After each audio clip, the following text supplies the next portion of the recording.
चलिए, जैसा कि अभी पहले हमने आपको बताया था कि बिहार को हम लोग डिटेल्ड में जानेंगे, है ना, ताकि एक समझ लीजिए कि बिहार से संबंधित कहीं भी किसी भी जनरल कंपटीशन में बेसिकली नृत्य से जो क्वेश्चन हो, डांस से जो क्वेश्चन हो, उसको आप कवर कर पाएं। So let's start. बिहार के नृत्य यहाँ की लोक संस्कृति, कृषि, यहाँ की लोक संस्कृति, कृषि और ग्रामीण जीवन का एक अनूठा संगम है। ये सिर्फ नृत्य नहीं है, यहाँ के माध्यम से each and everything of the life कोशिश है दिखाने की। बिहार के नृत्यों को मुख्य रूप से लोक नृत्यों, फोक डांसेस की श्रेणी में रखा जाता है, जिनमें कहानियां, अब जो ये नृत्य है वो सिर्फ नृत्य ही नहीं है, जिनमें क्या है, कहानियां हैं, एक स्टोरीज हो गई, सामाजिक संदेश, सोशल मैसेज और धार्मिक आस्था घुली होती है, और यहाँ पे फीलिंग्स भी हैं, घुली होती है। यहाँ बिहार के प्रमुख नृत्यों का विस्तृत विवरण दिया गया है। चलिए आइए उसको डिटेल्ड में हम जानते हैं। तो अभी जैसा कि हमने ऊपर बताया था कि बिहार के नृत्य में जाट जटिन, तो जाट जटिन होता क्या है, तो यह बिहार, विशेषकर बिहार में भी मिथिला और कोसी के क्षेत्र का सबसे प्रसिद्ध लोक नृत्य है ना, मतलब पूरे बिहार नहीं, पूरे बिहार में तो होता है, लेकिन अगर हम बात करें विशेषकर सबसे ज़्यादा, तो वो क्या है, मिथिला और कोसी क्षेत्र में ये सबसे ज़्यादा प्रसिद्ध लोक नृत्य है। और यह नृत्य जाट और जटिन, है ना, ये दो पर्सन है, मतलब एक मेल फीमेल है, जाट और जटिन नाम के एक प्रेमी जोड़े की लोक कथा पर आधारित है। विशेषता क्या है इसकी, इसे मुख्य रूप से महिलाओं द्वारा, किनके द्वारा भाई, महिलाओं के द्वारा चांदनी रात में किया जाता है। इसमें अभिनय के जरिए उनके बीच की, है ना, मतलब कॉमन एक कपल, हस्बैंड वाइफ, इसमें अभिनय के जरिए उनके बीच की नोक-झोंक, वियोग और प्रेम को दर्शाया जाता है। ये नृत्य हो गया आपका कौन सा, जाट जटिन। और जो सेकंड नृत्य है बिहार का, वो है विदेशिया, है ना, क्या नाम है, विदेशिया। और बिहार की लोक नाट्य शैली में विदेशिया का स्थान सर्वोच्च है। अगर हम बात करें कि बिहार की, तो विदेशिया का जो स्टैंडर्ड लेवल ये ऑफ द एबव है ना, और डांसेस में। और इसके विदेशिया के जनक, फाउंडर, क्रिएटर, फादर किनको कहा जाता है, भिखारी ठाकुर जी को कहा जाता है। किनको, भिखारी ठाकुर जी को इसका फाउंडर कहा जाता है। इसके जनक भिखारी ठाकुर थे, जिन्हें भोजपुरी भाषा का शेक्सपियर भी कहा जाता है। एक जनरल नॉलेज का भी ये क्वेश्चन है ना, क्या कहा जाता है, भोजपुरी भाषा का शेक्सपियर किसे कहा जाता है, तो ये किनको कहा गया, भोजपुरी भाषा का शेक्सपियर किनको कहा गया, तो ये भिखारी ठाकुर जी को कहा गया, है ना। और ये नृत्य जो हुआ, ये कौन सा हुआ, ये हो गया आपका विदेशिया।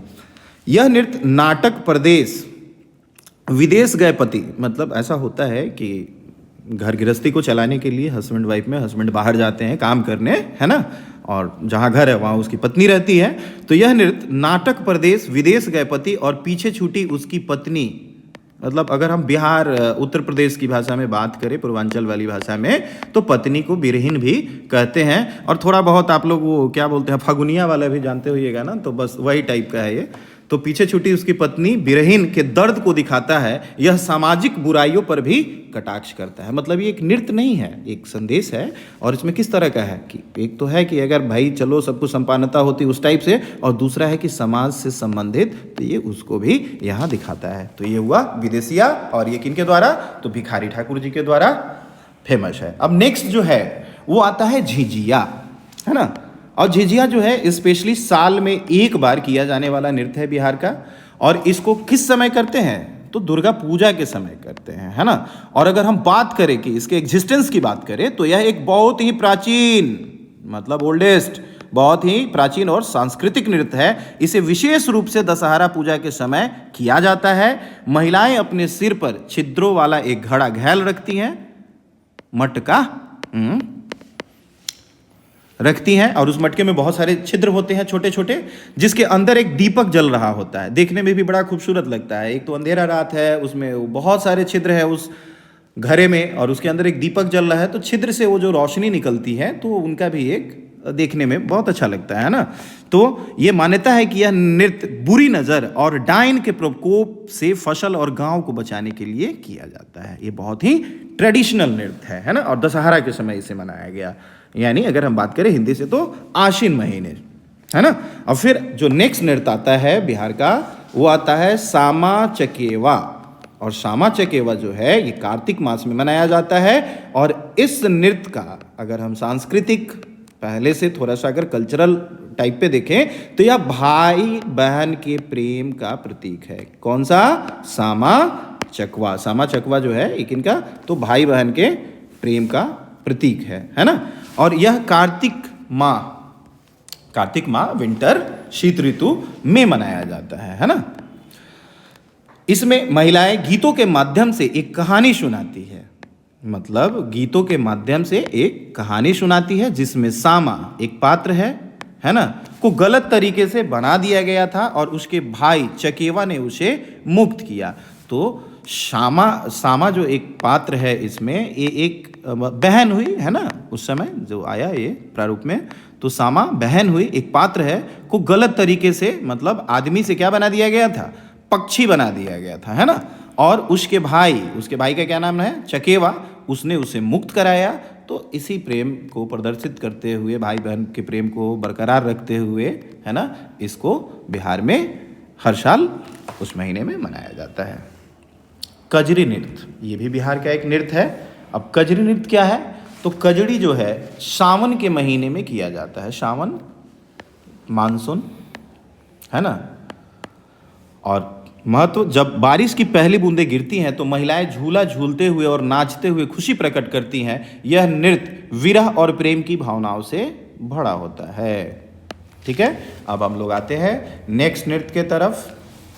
और बिहार का जो अगला नृत्य है वह है पाइका नृत्य। पाइका नृत्य यह एक मार्शल आर्ट आधारित नृत्य है ना। विशेषता, इसमें पुरुष नर्तक योद्धाओं की वेशभूषा पहनते हैं। जो पुरुष इस नृत्य को करते हैं उनका गेटअप जो होता है वो योद्धाओं की वेशभूषा वाला होता है।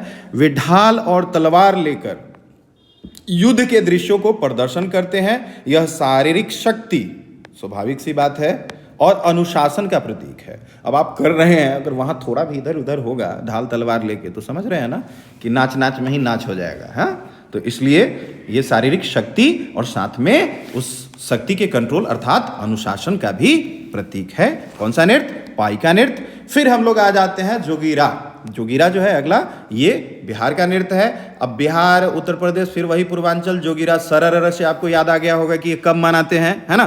तो यह जोगीरा जो नृत्य है इसका अवसर कब आता है? यह होली के त्योहार का अभिन्न अंग है। कह लीजिए कि इसके बिना होली अधूरा है जब तक बजा नहीं है ना।